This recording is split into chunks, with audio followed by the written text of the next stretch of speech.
Campaign today, we have a puzzle suggested to us by one of our viewers. This came in from Kevin Morford, who describes this as his favourite ever classic Sudoku, which is praise indeed, given that we've all probably solved quite a lot of classic Sudokus in our time.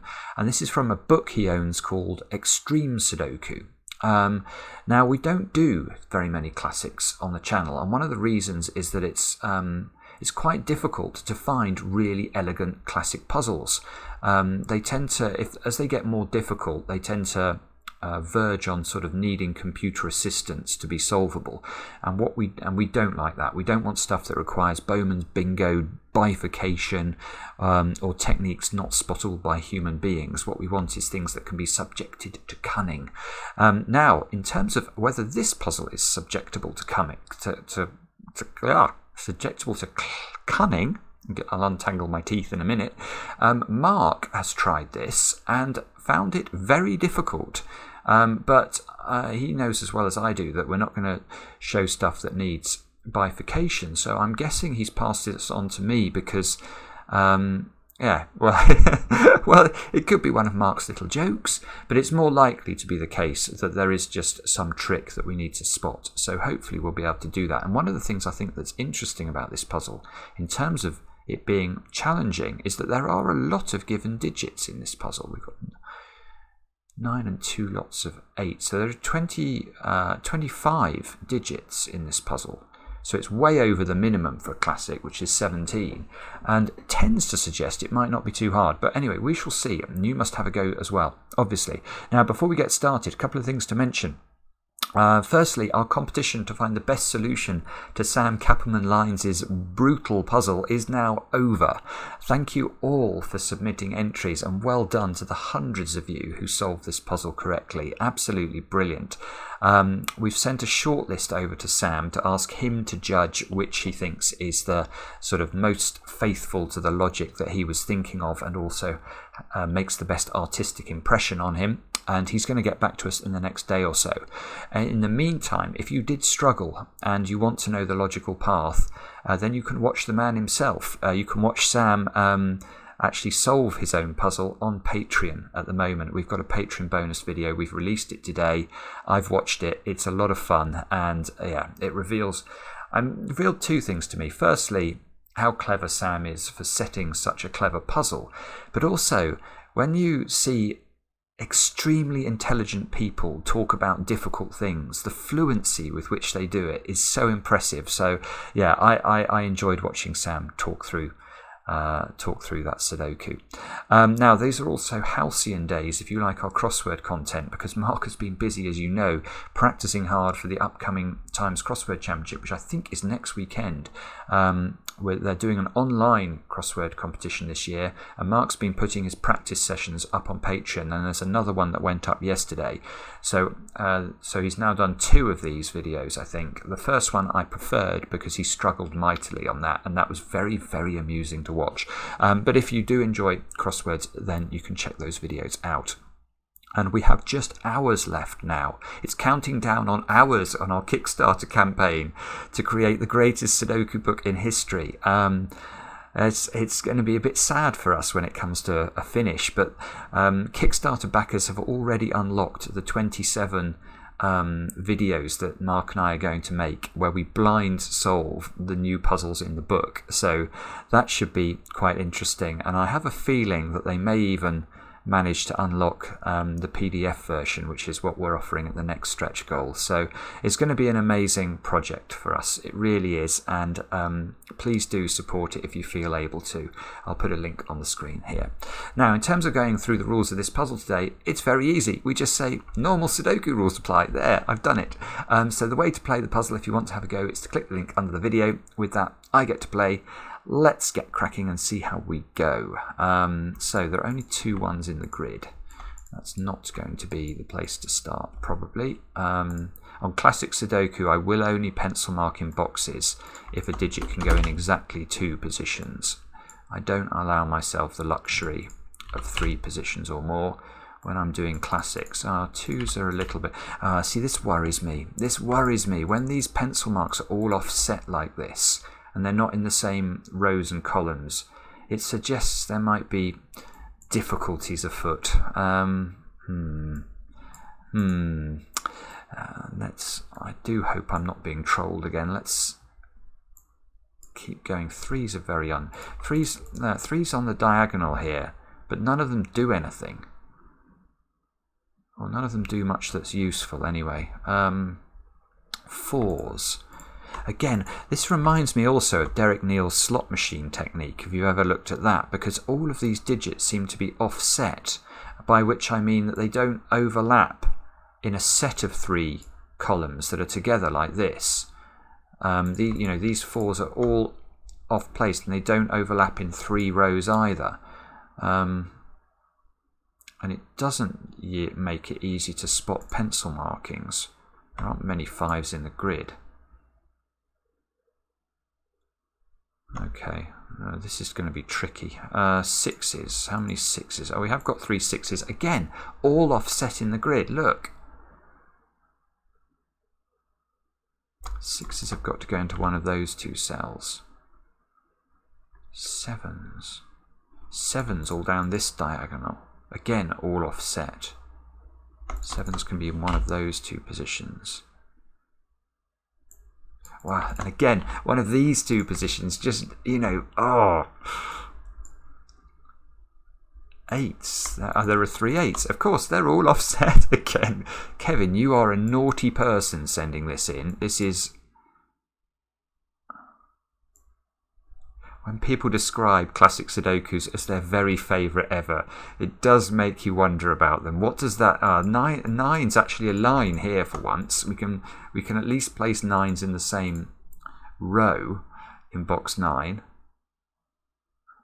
Is that all we get? That's all we get from just scanning the digits. We get no digits at all. We get no pencil marks apart from these useless 9's in the same row or column.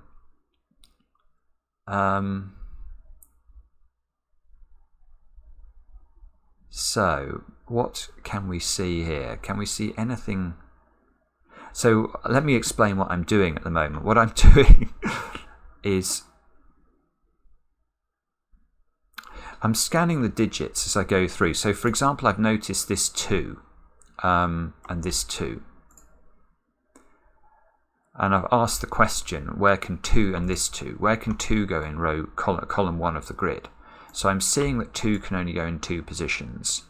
Now, when I see this, my next step is I scan across and I try to spot whether there's a similar restriction happening in any other columns of the grid. i.e., can I lock the 2's into similar rows?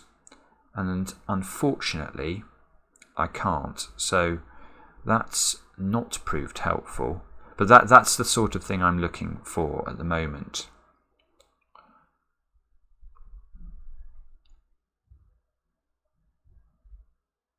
Right. Now, the other thing I'm noticing is the 3's and the 7's are aligning.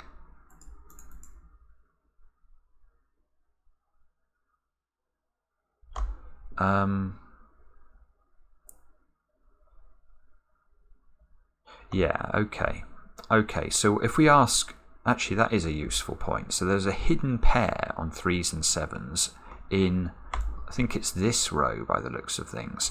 So if you look at where 7 and 3 can go, this 3, 7 rule out those 2 squares, this 3, 7 rule out that square, and this 3, 7 rule out that square. So we know 3's and 7's can only go into those 2 positions.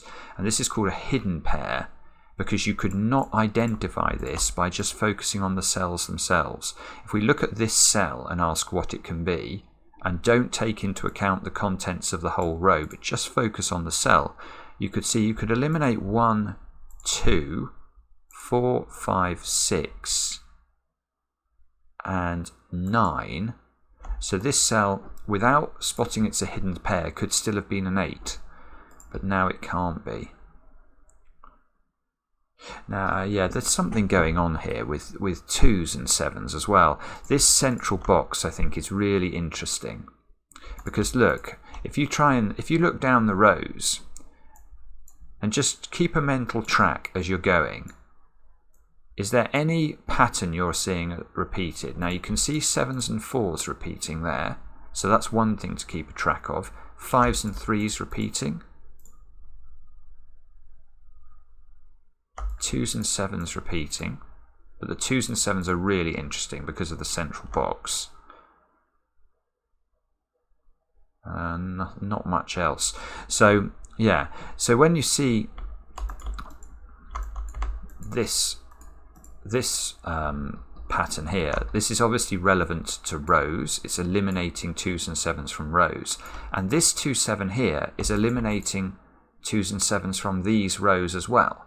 So where can 2 and 7 go in column 5 of the grid? So there's definitely a theme to this puzzle. It's the communication between the 7 3s and the 2s around the grid. Now what we've actually got to be able to do here is somehow use this, hopefully, to make progress. And again, this is a hidden pair again. So one thing we should do when we've got this, obviously, is we should scan down the column and check whether it's eliminating. We should do the same thing in row 6. So let's do that. We've got 1, 4, 5 and 9 to place. So this square can only be 5 or 9.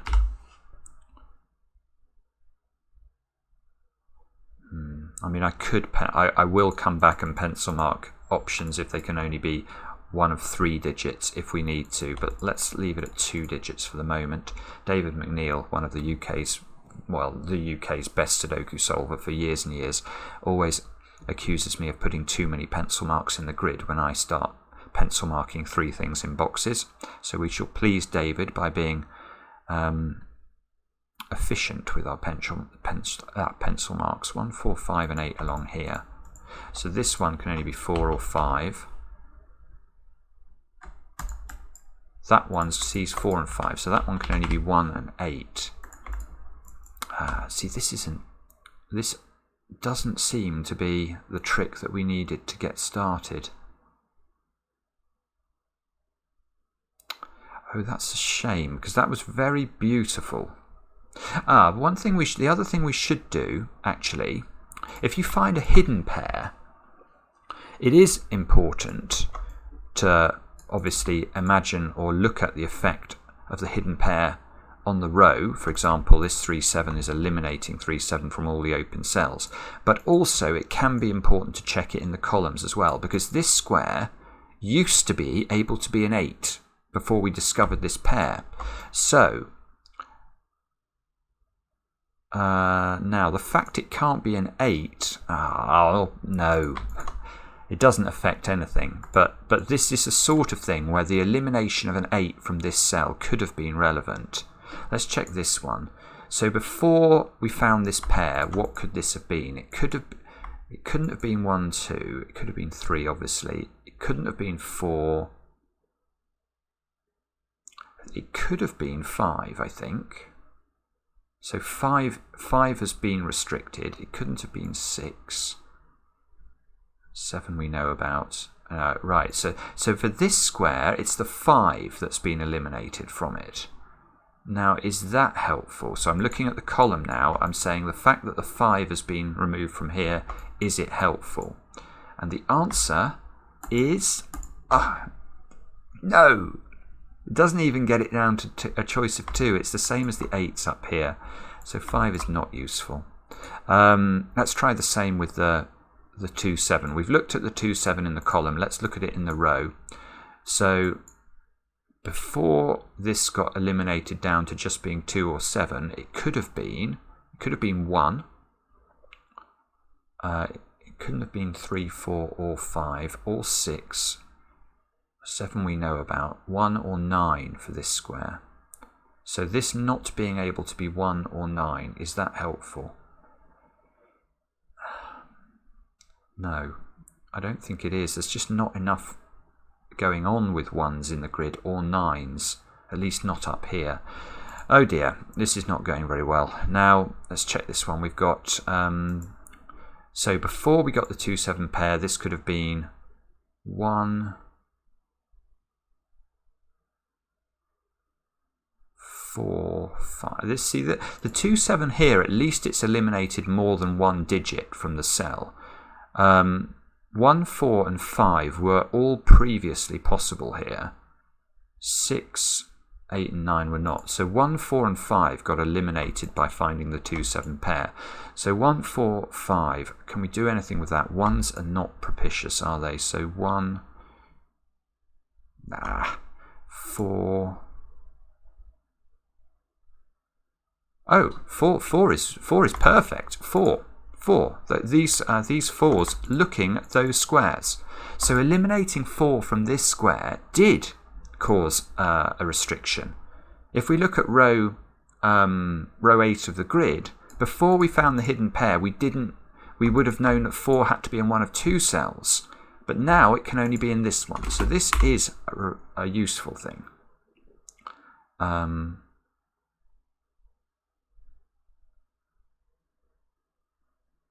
Let's just check 5s as well. Sorry, while I'm here. 5s. No. Okay, 5s are no good. 4s, therefore, have to be in one of those two. We've got a digit in the grid. Well done, me. No, this was one of the squares the 2s could go into in column 1. We looked at this before. 2 could go in here and here. So now the 4 has taken one of the 2 positions of 2s. So this has to be a 2, I think. There's nowhere else for a 2 in that column. I'm putting it in. 2. This is going to go, yeah, this is going to be a useful 2 as well. Because not only can I pencil 2s down there now, but look, this 2 is seeing that pencil mark 2. So we get a 2 here.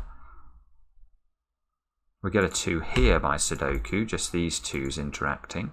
This 2 is seeing this, so that's going to well, it's now suddenly getting easier. This has to be a 2 at the top by Sudoku. Therefore, this has to be a 2. This has to be a 7. That's not 2 anymore. I think all the 2s suddenly get done in the grid. And the 7s now, look, we can pencil 7s down here, but these 7s are pointing one of those 2 squares where there is a 7 in the column. And that 7 takes the position of a 4. So suddenly we are cooking with gas here. That 7 gives me this, which means that must be a 3 over there. That must be a 7. That must be a 7. All the 7s have just got done. 4s have got to be in one of those. So I've got to keep track of 4s and 3s now. Oh, 4s look like they're running out of gas, don't they?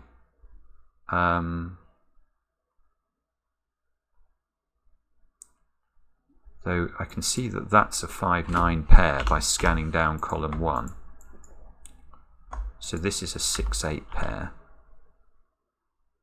which means this square we should be able to get that. Yeah, that's got to be a 3. And that 3 there is pointing that that's a 3. So 3s must be here. 3 here. Oh, yes, 3 here.